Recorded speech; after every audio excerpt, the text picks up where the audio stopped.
Coming up on Cultural Capital, we venture into the Upside Down at the Stranger Things live experience. Our thing of the week is an icon of the 2012 London Olympics, and I'll be reviewing a sequel to the 2019 movie Fisherman's Friends.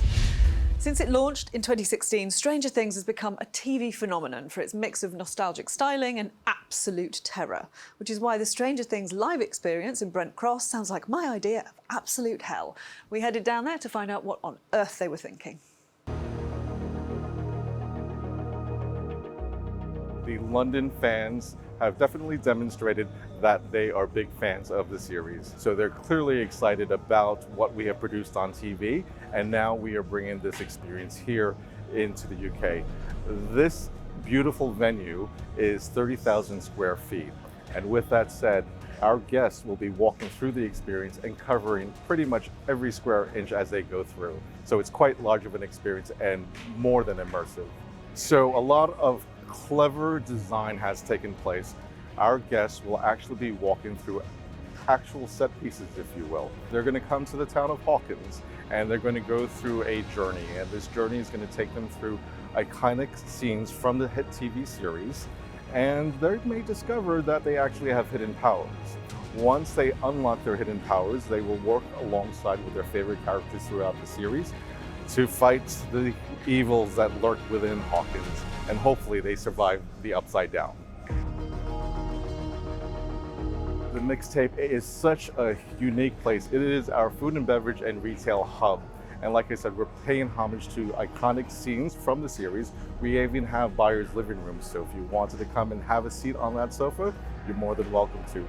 We actually have Vecna, who's making a debut appearance here at the experience. We also have Surfer Boy Pizza and also the Hellfire Club. Anyone who was in London in 2012 will remember the summer of the Olympics and the Paralympics as being a magical moment in the capital's history. Everyone was happy, people talked to each other on the tube, oh my God, and all was right with the world. This week's Thing of the Week is one of the icons of that superb summer of sport.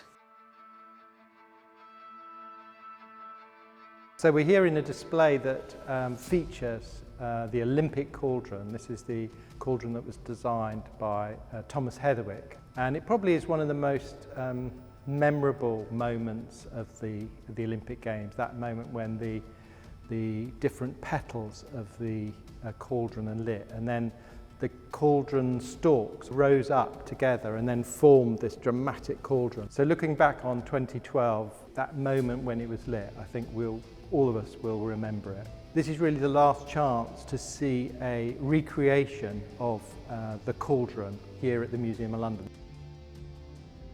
Now it's a 60-second film review. Okay, I admit it. This sequel to the 2019 original Fisherman's Friends, about a sea shanty group in Cornwall reluctantly getting a record deal, is an improvement, largely because it wisely focuses on the lead singer, Jim, a fisherman struggling with fame and eaten up with grief after the death of his father, rather than on some twit from the record label.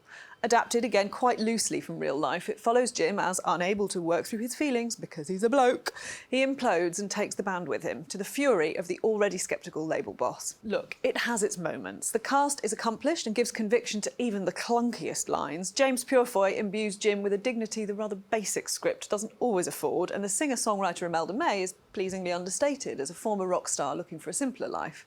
It's all just a bit contrived, and the jokes are grimly predictable. But that's exactly why it will probably do incredibly well for the streamers at Christmas, when everyone's curled up with a hot toddy in need of a little weep. You do need quite a high tolerance for sea shanties, though. I've been whistling them all bloody week. Thanks for watching. For more fun stuff to do and see in the capital, follow me and the Evening Standard on TikTok and ES Culture on Instagram. See you next week.